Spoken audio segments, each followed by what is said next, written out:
ሰላም እንዴት ናችሁ? አማን ነው። ካሳሁን ደረጀ ነኝ ከራዲካል ስቶር። አሁን ደግሞ ኤክሰርሳይዝ 4.7ን ኤንድ 4.8ን ለማየት እንሞክራለን። ኦኬ ሶ ኤክሰርሳይዝ 4.7 ምን ይላል? የቴክስት ቡካችን ላይ የቀረበውን ኤግዛምፕል 4.24ን ምን ያደርጋል? ሪፈር ያደርጋል። ኦኬ ሶ ይሄን ኤክሰርሳይዝ ለመስራት ይሄን ኤግዛምፕል መጀመሪያ ቀድመን እንስራው። ኦኬ ሶ ኤግዛምፕል 4.4 ምን ይለኛል? the force that an average football player can exert on a ball is 1200 ኒውተን። እሺ such a football striker shoots a penalty from a penalty spot 11 ሜትር from the goal line። እሺ እስካሁን ሁለት መረጃ ተሰጥቶናል። ሶስተኛው መረጃ ምን ይላል? the average mass of the soccer ball is 400 ግራም ወይንም 0.4 ኪሎ ግራም ማለት ነው። እሺ so if the time of contact between the ball and the foot is 0.02 second what is the velocity of the ball as it leaves the spot ነው የሚለኝ። ኦኬ ሶ አሁን አራት ጠቃሚ መረጃዎች ሰጥቶናል። ሶ የመጀመሪያው አንድ መደበኛ ኳስ ተጫዋች እዚህ 0.4 ኪሎ ግራም ክብደት ያለው ኳስ ላይ ምን ያህል አማውንት ፎርስ አፕላይ ማድረግ ይችላል? 1200 ኒውተን። ሶ የኳሱ ክብደት ሰጥቶናል። ኤንድ ኳሱ የሚመታው ኬት ነው? ከጎል ላይኑ which is this one። ኦኬ ከግቡ መስመር እስከ ፔናልቲ መምቻው ስፖት ድረስ ያለው ርቀት ስንት ነው? 11 ሜትር ነው ተብለናል። ኦኬ ኤንድ ታይም ኦፍ ኮንታክት ልክ ተጫዋቹ ኳሱን ሲመታው ታይም ኦፍ ኮንታክቱ ስንት ነው? 0.02 ሰከንድ ከሆነ what is the velocity of the ball as it leaves the spot። ሶ ኳሱ ከተመታ በኋላ ኢኒሻሊ የሚኖረው ስፒድ ስንት ነው ነው። ኦኬ ሶ ከኒውተን ሰከንድ ሎ ኦፍ ሞሽን የምናውቃለን ፎርስ እኩል ነው ማስ ታይምስ አክሰለሬሽን ኤንድ አክሰለሬሽን ማለት which is the time rate of change of velocity ያረል ወይም change in v over change in t ያረል።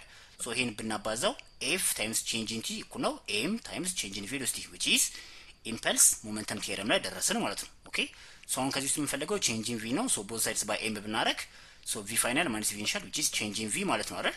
እኩል ነው ፎርስ ሲባዛ ኮንታክት ታይም ሲካፈል ለማስ ይሆናል።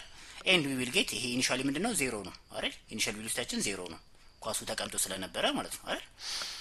ሶ በዛ መሰረት ስፒዳችንን እናገኛለን which is 60 ሜትር ፐር ሰከንድ። ሶ እዚህ ኳስ ላይ 1200 ኒውተን ፎርስ አፕላይ አድርጎ ሲመታው ኤንድ ኮንታክት ታይሙ 0.02 ሰከንድ ከነበረ ስፒዱ ስንት ይሆናል ማለት ነው?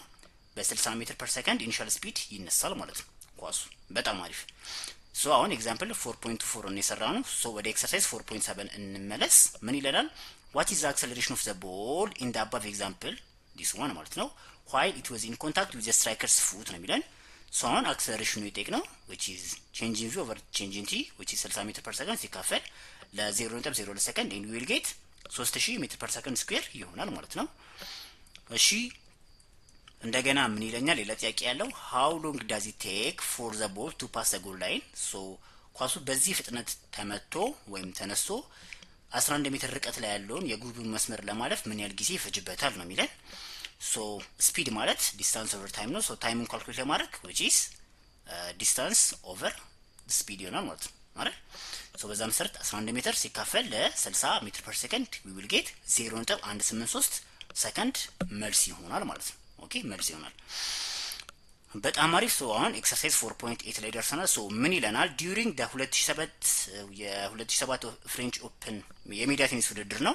ሶ ቬነስ ዊሊያምስ ሂት ደ ፋስተስት ሪከርድ ሰርቭ ኢን ፕሪሚየር ዊሜንስ ማች ሪቺንግ ደ ስፒድ ኦፍ 209 ኪሎ ሜትር ፐር አወር። ኦኬ ሶ በ2007 የተደረገው የፍሬንች ኦፕን የሜዳ ቴኒስ ውድድር ላይ ቬነስ ዊሊያምስ ሰርቭ አደረገች ኤንድ ሪከርድ ሆኖ ተመዘገበ which is ምን ያህል ነው ፍጥነቱ? 209 ኪሎ ሜትር ፐር አወር ነው። እሺ so what is the average force exerted on the 0.075 ኪሎ ግራም ቴኒስ ቦል by Venus Williams racket? assume that the ball speed just after the impact is 58 ሜትር ፐር ሰከንድ ነው which is 58 ሜትር ፐር ሰከንድ ማለት ከላይ 209 ኪሎ ሜትር ፐር አወር ተብሎ የተሰጠን ወደ ሜትር ፐር ሰከንድ ተቀይሮ ነው ማለት ነው። እሺ so the initial horizontal component of the velocity before the impact is negligible ነው ብላችሁ አስቡ and that the balls remained in contact with the racket is the racket for 5 millisecond። ኦኬ እንደተለመደው ጥያቄውን ጥቅልል በማድረግ በመረዳት እንጀምራለን። ሶ ሰርቭ which is የኳሱ የቴኒስ ኳሱ ክብደት ሰጥቶናል which is 0.057 ኪሎ ግራም ነው። ኦኬ ሶ የተመታበት ፍጥነት ስንት ነው? 58 ሜትር ፐር ሰከንድ ወይንም 209 ኪሎ ሜትር ፐር አወር ነው። ኤንድ ታይም ኦፍ ኮንታክቱ which is በራኬቱና በኳሱ መካከል የነበረው ታይም ኦፍ ኮንታክት ስንት ነው? 5 ሚሊ ሰከንድ ነው። ኦኬ ሶ የጠየቅነው ምንድነው? what is the average exerted force። ኦኬ ምን ያህል አማውንት ኦፍ ፎርስ ኤግዘርት ቢደረግበት ነው በዚህ ያህል ፍጥነት ሊጓዝ የቻለው ነው የቴኒስ ኳሱ። ኦኬ ሶ እንደተለመደው ኢምፐልስ ሞመንተም ቴረም which is f change in t እኩል ነው ማስ ታይም ማስ ቼንጅ ኢን ቪ ማለት ነው አይደል? ኢምፐልስ ሞመንተም ቴረም ላይ ዲስከስ ያደርግነው። ሶ አሁን ኤፍ ነው የጠየቅነው ቦት ሳይድስ ባይ ቼንጅ ኢን ቲ ብናካፍል ሁሉም ጊቭል ነው። we will get 661.2 ኒውተን is the applied force by the racket on the tennis ball ማለት ነው። ኦኬ ሶ በዚህ መልኩ ኤክሰርሳይዝ 4.8ን እንሰራለን ማለት ነው። ኦኬ በጣም አሪፍ በርቱልኝ፣ አጥኑ። ያልገባችሁ ጥያቄ ካለ ኮሜንት ሴክሽን ላይ አስቀምጡልኝ። ቻናሉን ጠቃሚ ነው ካገኛችሁት ለጓደኞቻችሁ ሼር አድርጉ። አመሰግናለሁ። ቻው